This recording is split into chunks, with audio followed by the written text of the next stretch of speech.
आज हम एक्सप्लेन करने वाले हैं अ क्वाइट प्लेस 2। अगर आप लोगों ने अ क्वाइट प्लेस 1 नहीं देखा है तो वीडियो के डिस्क्रिप्शन में उसका लिंक होगा, आप वहां से क्लिक करके देख सकते हैं। नहीं तो मैं अ क्वाइट प्लेस 1 को 1 मिनट में रिकैप करता हूं। अ क्वाइट प्लेस 1 हम लोगों ने देखा था कि एक क्रिएचर होता है जो आवाज़ सुनकर अटैक करता है। एक फैमिली को देखते हैं जो इस क्रिएचर से कैसे बचते हैं। उस फैमिली में 5 लोग होते हैं, जो उनके फादर का नाम होता है ली और मदर का नाम होता है एवेलिन। उनके 3 बच्चे हैं, बड़ी लड़की का नाम रेगन तथा बड़े लड़के का नाम मार्कस होता है और छोटे बच्चे का नाम व्यू होता है। वो लोग सुपरमार्केट से सामान लेकर जा रहे होते हैं, तभी व्यू एक टॉय लिया होता है, उस टॉय को ऑन कर देता है जिससे साउंड होता है और वो क्रिएचर उसे मार देता है। उसके बाद वो लोग इशारों में बात करते थे। ली की वाइफ प्रेग्नेंट होती है, उसकी डिलीवरी का टाइम हुआ होता है। किसी कारणवश उसके घर में क्रिएचर घुस जाता है।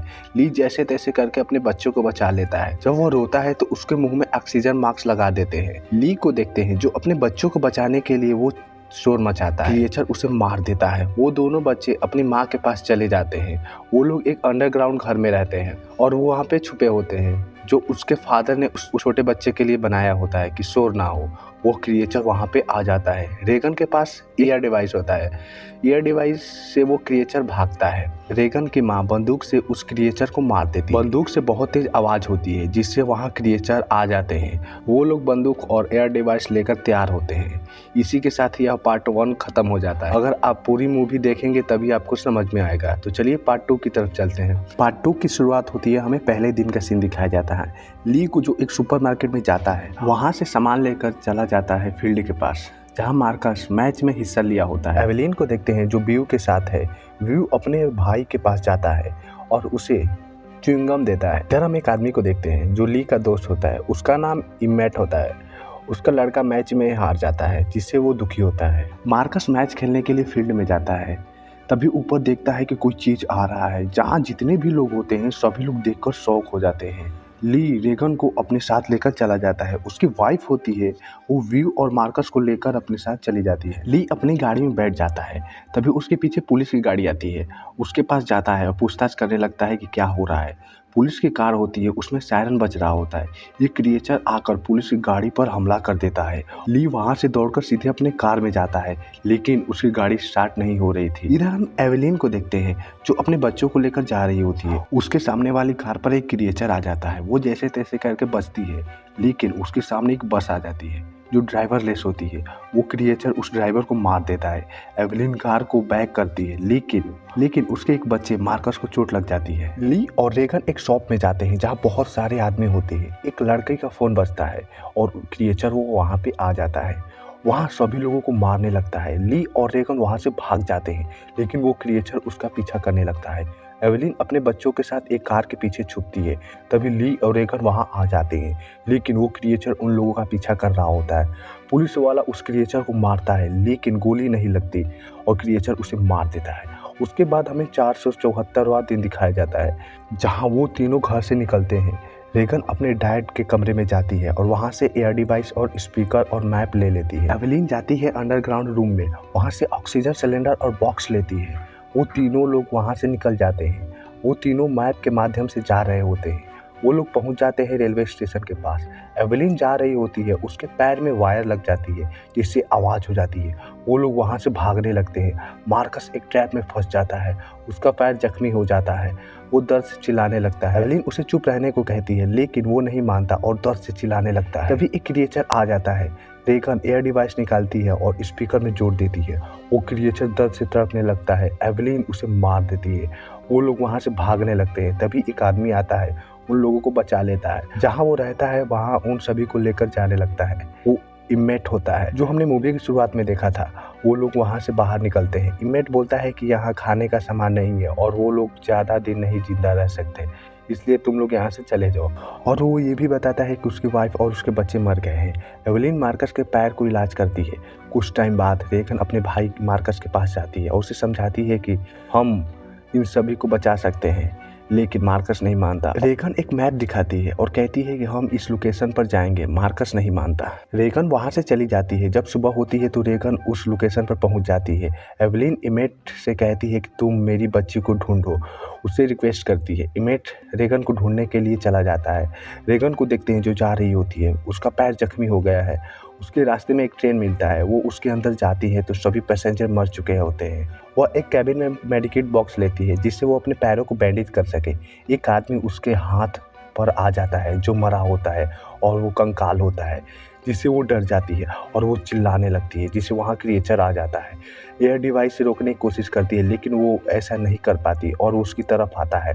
तभी इमेट आता है और उसे गोली मार देता है। वो लोग एक रेलवे कैबिन में जाकर छुप जाते हैं। इमेट बोलता है कि हमें घर जाना होगा, लेकिन रेगन मना कर देती है और कहती है कि हमें इस लोकेशन पर जाना होगा। एवेलिन को देखते हैं जो अपने बच्चों को ऑक्सीजन मास्क लगाती है, लेकिन ऑक्सीजन खत्म होने वाला है। रेगन को देखते हैं जो अपना एयर डिवाइस खोजती है, लेकिन वो उसे नहीं मिलता। वो सोचती है कि इमेट ने उसे चुरा लिया और वो वहाँ से चला गया। वो रोने लगती है। तभी इमेट आता है और कहता है कि मुझे एक बंदरगाह मिला है, वहाँ बहुत सारी शिपें हैं। एवेलिन को देखते हैं जो जा रही होती है सुपरमार्केट खाना और सामान लाने के लिए और साथ में ऑक्सीजन लाने के लिए। तभी मार्कस देख लेता है और उसे कहता है कि मैं भी तुम्हारे साथ जाऊँगा, लेकिन वो मना कर देती है और कहती है कि तुम उस छोटे बच्चे के साथ रहो क्योंकि उसको परेशानी हो सकती है और मैं जल्द ही आ जाऊँगी। और ये कहकर वहाँ से चली जाती है। इधर हम देखते हैं इमेट और रेगन को जो बोट के पास जा रहे होते हैं क्योंकि वो आइलैंड पर जा सके। इधर मार्कस को देखते हैं जो अंडरग्राउंड से बाहर निकलता है और वहाँ पर छानबीन करने लगता है जिससे कुछ मिल सके। वहाँ पर बहुत सारी डेड बॉडी होती है। मार्कस एक जगह जाता है और पर्दे को हटाता है तो एक डेड बॉडी होती है, सड़ चुकी होती है। वो उसे देखकर डर जाता है और चिल्लाने लगता है। वो अपने बेसमेंट में जाने के लिए दौड़ने लगता है। वो ज़्यादा तेज नहीं दौड़ सकता क्योंकि उसके पैर में चोट लगी है और वहाँ पर क्रिएचर आ जाता है। मार्कस बेसमेंट में चला जाता है। एवेलिन को देखते हैं जो सुपरमार्केट में दवा और ऑक्सीजन टैंक लेकर अपने घर की तरफ चलती है। इमेट और रेगन को देखते हैं जो वो लोग बंदरगाह पर चले जाते हैं। वो लोग एक शिप लेने वाले होते हैं। तभी उसे एक लड़की दिखाई देती है। वो दोनों उसके पास जाते हैं तो वो लड़की उन पर अटैक कर देती है, उसके गले में चैन लगा देती है। वहाँ बहुत सारे आदमी आ जाते हैं। रेगन के ईयर डिवाइस और उसके सामान ले लेते हैं। इमेट उसे इशारों में समझाता है कि तुम पानी में कूदो। रेगन पानी में कूद जाती है।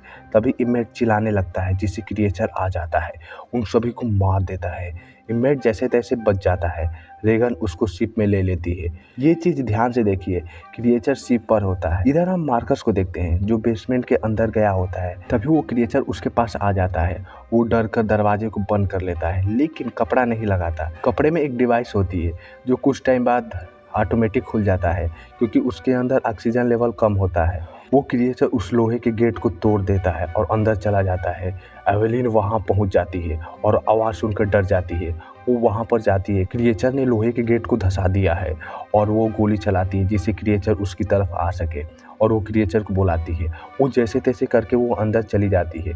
वो उस दरवाजे को खोलती है। उसका छोटा बच्चा रो रहा होता है और मार्कस बेहोश हुआ होता है। वो कपड़ा लगाकर दरवाज़ा बंद कर देती है। इधर हम इमेट और रेगन को देखते हैं जो शिप से वहाँ पहुँच जाते हैं उस आइलैंड पर। वहाँ पर बहुत सारे लोग होते हैं, उनके पास जाते हैं। वो लोग उनको खाने को देते हैं। वहाँ हम एक आदमी को देखते हैं जो आइलैंड मैन होता है। वो उन लोगों को मदद करने के लिए तैयार होता है। आप लोग सोच रहे होंगे कि ये लोग बचे कैसे। दरअसल जिस दिन एक्सीडेंट हुआ होता है, कुछ लोग न्यूज़ में सुनते हैं कि क्रिएचर पानी में तैर नहीं सकते। तभी बहुत सारी शिपें रवाना हुई इस आइलैंड के लिए। बहुत सारे आदमी होने के कारण वो शिप कम पड़ गई, जिससे वहाँ शोर मचने लगी कि हम जाएंगे हम जाएंगे। क्रिएचर वहाँ आ जाता है और सभी शिप के लोगों को मार देता है और वहाँ सिर्फ 2 ही शिप आई और तब से ये लोग यहाँ पर है। इमेट रेगन के पास जाती है और कहती है कि ये लोग मदद करने के लिए तैयार है। सुबह होती है। इमेट बीच के पास जाता है। तभी उसे कुछ आवाज़ सुनाई देती है। इमेट वहाँ पर जाता है तो वही शिप होती है जो क्रिएचर उस पर आया होता है। वो दौड़कर आइलैंड वालों के पास जाता है और कहता है कि सभी लोग अपने घर में जाओ, लेकिन क्रिएचर उन सभी लोगों को मार देता है। रेगन, इमेट, आइलैंड मैन तीनों लोग कार में बैठकर वहाँ से निकल जाते हैं, लेकिन क्रिएचर उनकी कार पर हमला कर देता है। वो लोग जैसे तैसे करके बच जाते हैं। वो लोग एक ऑफिस में पहुँच जाते हैं जो FM ऑफिस होता है, जैसे रेडियो। आइलैंड मैन होता है, उसको क्रिएचर मार देता है। रेगन धीरे से जाती है और FM कैबिन के पास पहुंच जाती है। इमेट भी कैबिन में जाने के लिए कोशिश करता है। तभी क्रिएचर उसे जख्मी कर देता है। इमेट कैबिन को बंद कर देता है। एवेलिन को देखते हैं जो दरवाज़ा खोलती है और सामान लेने के बाहर जाती है। क्रिएचर आ जाता है। एवेलिन बेसमेंट में जाती है लेकिन दरवाज़ा बंद नहीं कर पाती। वो क्रिएचर उन पर हमला करने लगता है जिससे एवेलिन जख्मी हो जाती है। उसके पैर में से ब्लड गिरने लगता है। क्रिएचर उन पर हमला करता रहता है। रेगन एफएम के पास जाती है और म्यूजिक हटाकर एयर डिवाइस लगा देती है। जो वो क्रिएचर दर्द से तड़प रहा होता है। इधर मार्कस को देखते हैं जो हेडफोन लगाया होता है। तभी उसे कुछ आवाज़ सुनाई देती है। वो हेडफोन हटाकर स्पीकर को ऑन कर देता है, जिससे क्रिएचर भागने लगता है। वो उसके नज़दीक जाता है और उसे बंदूक से मार देता है। रेगन भी उस क्रिएचर को मार देती है। इधर इमेट और इधर एवेलिन दोनों देखकर शॉक है और इसी के साथ यह मूवी खत्म हो गई। आपको ये कैसी लगी मुझे कमेंट करके जरूर बताएं और मिलते हैं नेक्स्ट वीडियो में। तब तक के लिए बाय बाय और साथ में चैनल को सब्सक्राइब करना ना भूलें। आप लोग कमेंट करें कि मैं नेक्स्ट मूवी कौन सी एक्सप्लेन करूँ।